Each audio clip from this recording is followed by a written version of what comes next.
Hello, je suis ravie de te retrouver pour un nouvel épisode sur ma chaîne YouTube ou mon podcast, selon l'endroit où tu l'écoutes. Aujourd'hui, on va parler d'un sujet un peu particulier, on va parler des signes d'auto-sabotage, mais on va parler des signes d'auto-sabotage qui sont pas forcément faciles à voir, parce que souvent quand on parle d'auto-sabotage, en tout cas dans son entreprise, dans son travail, on arrive à remarquer. En fait, il suffit de le nommer. On se dit oui, c'est vrai que ça peut être de l'auto-sabotage. Si je te dis que peut-être que tu procrastines et que tu passes beaucoup de temps à modifier ton logo, bon, au fond, tu te dis effectivement, c'est de l'auto-sabotage parce que je me lance pas vraiment, je prends du temps à me lancer, etc. Il y a des petits comportements où je trouve qu'il est facile, avec un tout petit peu de recul, de se dire que c'est du sabotage, que c'est de l'auto-sabotage. Aujourd'hui, on va parler d'auto-sabotage, de signes d'auto-sabotage qui sont beaucoup plus vicieux, on va dire, beaucoup plus difficiles à conscientiser comme du sabotage. Donc, je vais essayer de les catégoriser en 3 ou 4 parties. Et le but, c'est un peu de donner une liste de symptômes, on va dire ça comme ça, d'auto-sabotage un peu inattendu, que je vois souvent chez les entrepreneurs avec un style d'attachement insécure, donc c'est-à-dire anxieux, évitant, désorganisé, ou qui ont des blocages transgénérationnels profonds.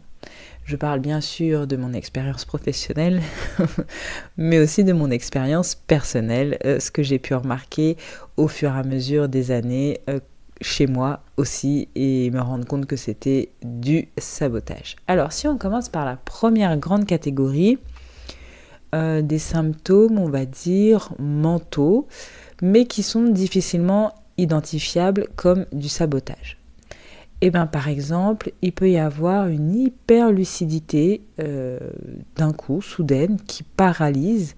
Tu analyses tout, tu vois tous les problèmes potentiels, toutes les objections clients, les risques juridiques ou émotionnels, tu vois tout ce qui peut, un peu les catastrophes qui peuvent arriver, et tu ne fais rien. Voilà, il y a une hyper lucidité, mais tu es en mode, tu fais rien, hein, tu es dans un immobilisme.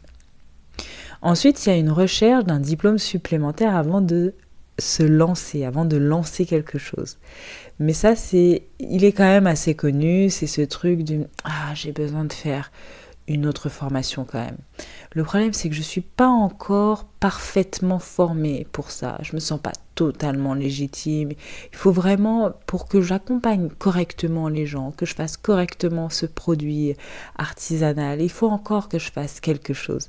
Tu sais, c'est ce perfectionnisme utilisé comme camouflage, camouflage de la peur d'être visible ou de réussir là où les autres, les tiens, ont échoué.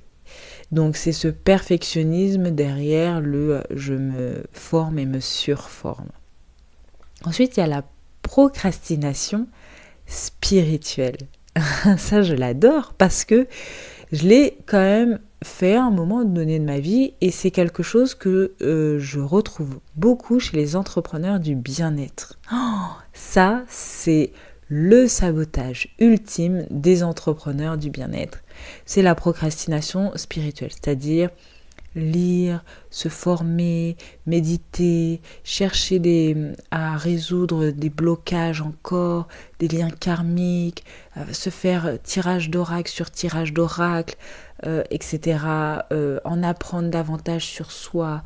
Je veux guérir profondément plein de choses, et je me forme et je médite et je fais du breathwork et je fais du ceci et je fais du cela, mais sans jamais passer à l'action véritablement. C'est un peu En fait, c'est comme si le développement personnel devenait une boucle fermée de préparation. Tu vois, on se prépare.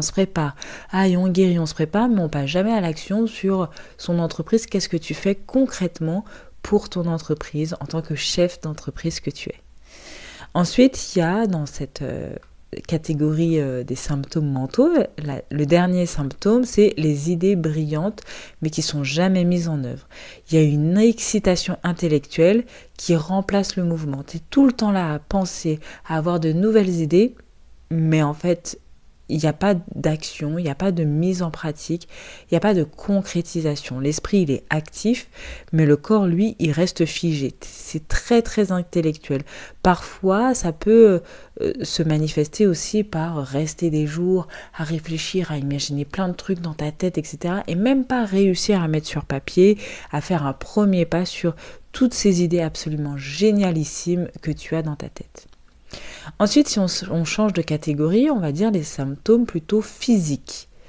Eh bien, une fatigue chronique qui n'a pas de cause médicale claire ou qui n'a pas un contexte particulier.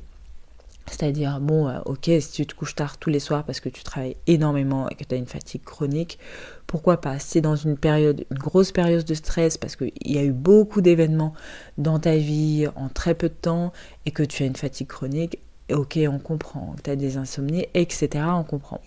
Mais en fait, quand il n'y a pas de raison valable, et que parfois, en plus, il n'y a pas de raison valable, il n'y a pas de cause médicale, et qu'il y a une fatigue chronique qui t'empêche, du coup, de travailler, d'avancer, eh ben, c'est souvent le signe que ton système nerveux, il est en vigilance constante. C'est comme si, là, je parle des styles d'attachement insécures, c'est comme si ton système nerveux, il consommait de l'énergie à anticiper le rejet, l'échec ou à éviter la confrontation. Et donc, comme il anticipe tout ça, en fait, il est hyper actif, même si tu ne fais rien. Il est très très actif et par conséquent, tu es extrêmement fatigué et donc tu rentres là dans un cercle vicieux où du coup tu ne fais rien, mais peut-être que les angoisses sont quand même présentes, augmentent et fatiguent ton système nerveux sans que tu t'en rendes compte parce que c'est pas conscientisé. C'est vraiment de façon inconsciente ton système nerveux qui est déjà insécure face à qui a des peurs de se montrer, d'être visible, de réussir, d'échouer, etc. Et du coup, qui se fatigue énormément. Deuxième symptôme dans les symptômes physiques, des insomnies ou un besoin de dormir excessif quand tu vas lancer ton offre, quand tu vas lancer une nouvelle gamme dans tes produits ou à l'approche d'une réunion, d'un rendez-vous stratégique. Genre tu as des rendez-vous, peut-être que tu fais des accompagnements, tu as des rendez-vous avec des clients et à l'approche, d'un coup, tu as un besoin de dormir, mais excessif. Ou alors la veille, tu as des insomnies et du coup, tu n'es pas en forme. Et du coup, presque tu annules parce que tu te sens pas bien, quoi.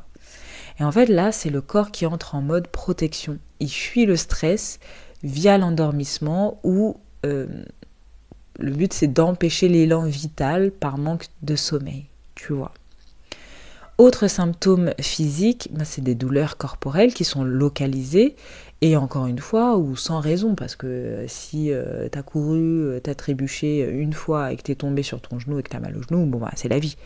Mais là, c'est vraiment des douleurs corporelles localisées en mode le dos, la gorge, le ventre, qui apparaissent systématiquement avant une étape importante. C'est comme si le corps y créait une urgence physique pour justifier un arrêt.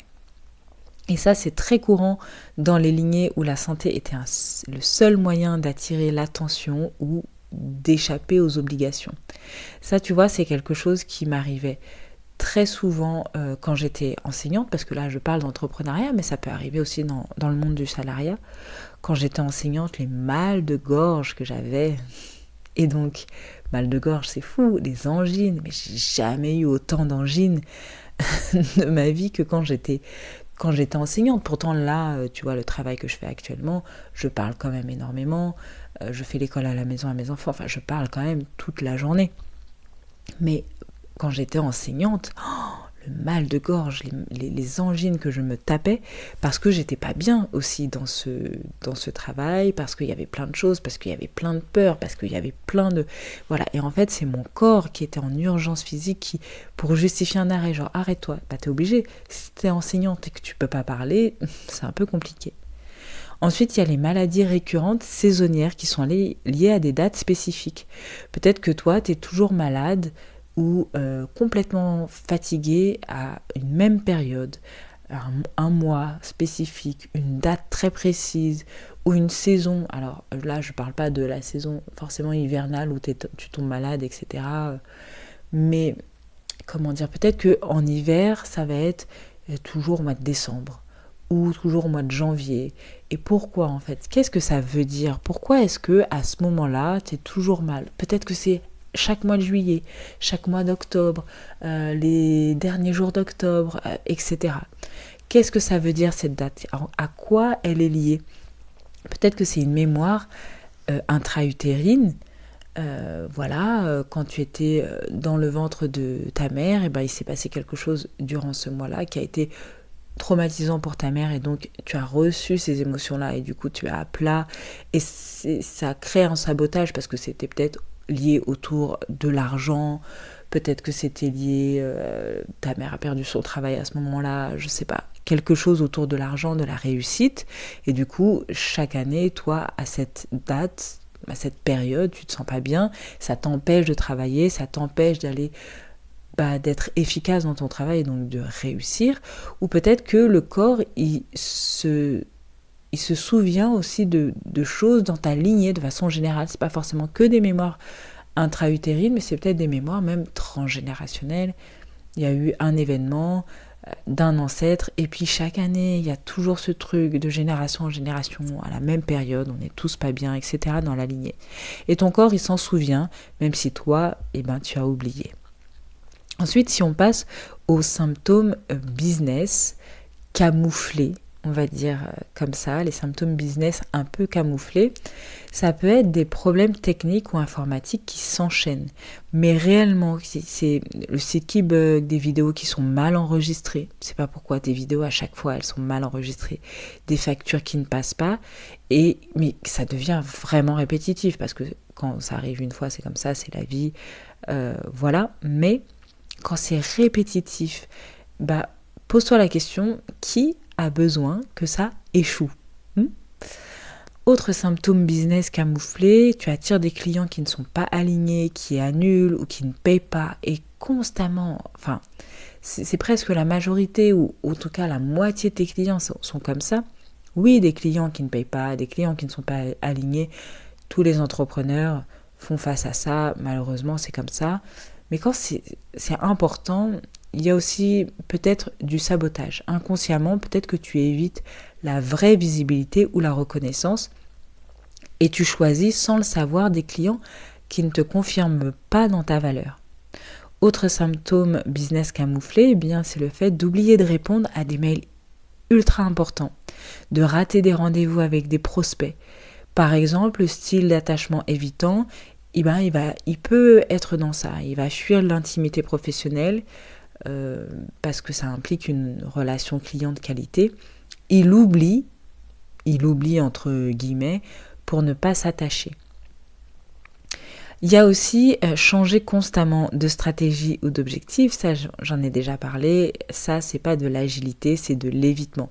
L'identité entrepreneuriale, elle n'est pas encore stable, alors l'inconscient te fait saboter avant de t'attacher à une voie. Et enfin dans cette catégorie, lancer un projet, puis ressentir un vide immense dès qu'il fonctionne. Le succès, là, peut-être qu'il active les loyautés invisibles.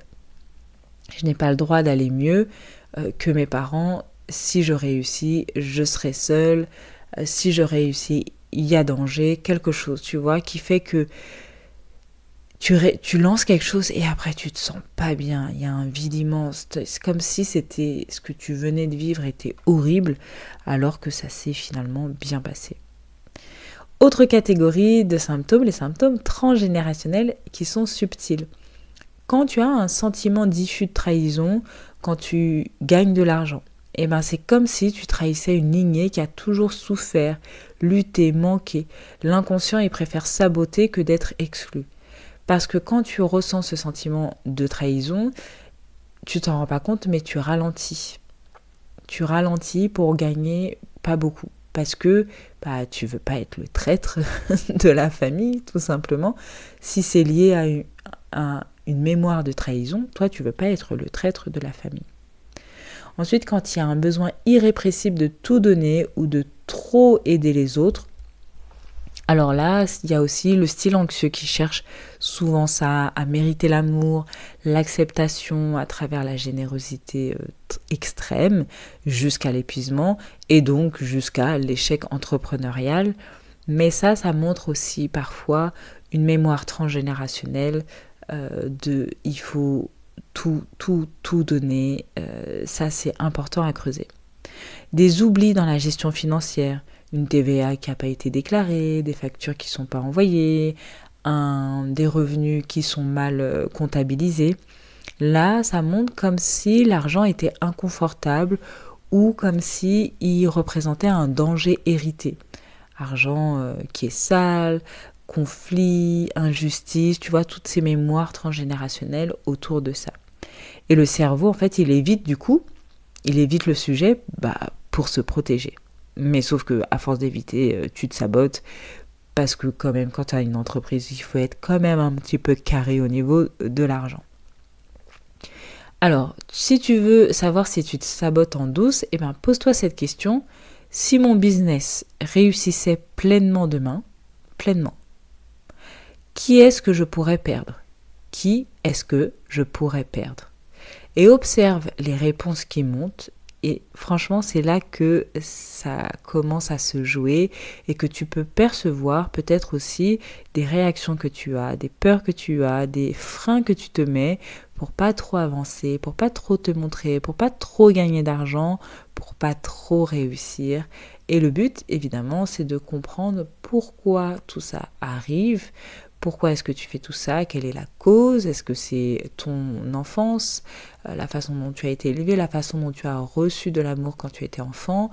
Est-ce qu'il y a des causes transgénérationnelles, une lignée familiale qui a des problématiques autour de l'argent, de la réussite, du travail ? Tout ça, c'est à creuser. Et si jamais tu veux déjà avoir un petit point de départ, je te rappelle que mon quiz est disponible, il est gratuit et il est rapide et il te permet de voir quel type d'entrepreneur tu es pour comprendre finalement à quel point ton passé impacte ou non ton business actuel. Comment est-ce que ton passé, ton enfance, parce que c'est surtout ton enfance via ce quiz, ton enfance influence ton business actuel. Peut-être qu'il l'influence en bien, peut-être que tu as avancé sereinement et que tu es sur le chemin de la stabilité, ou peut-être qu'il t'influence encore négativement.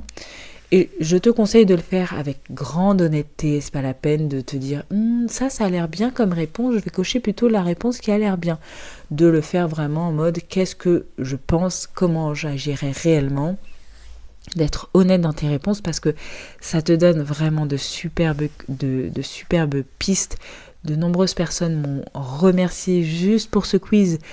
Tu te dis c'est qu'un quiz, mais il y a de nombreuses personnes qui m'ont remercié juste pour ce quiz parce que c'était déjà un premier pas vers quelque chose de... une meilleure compréhension de soi, une meilleure conscientisation.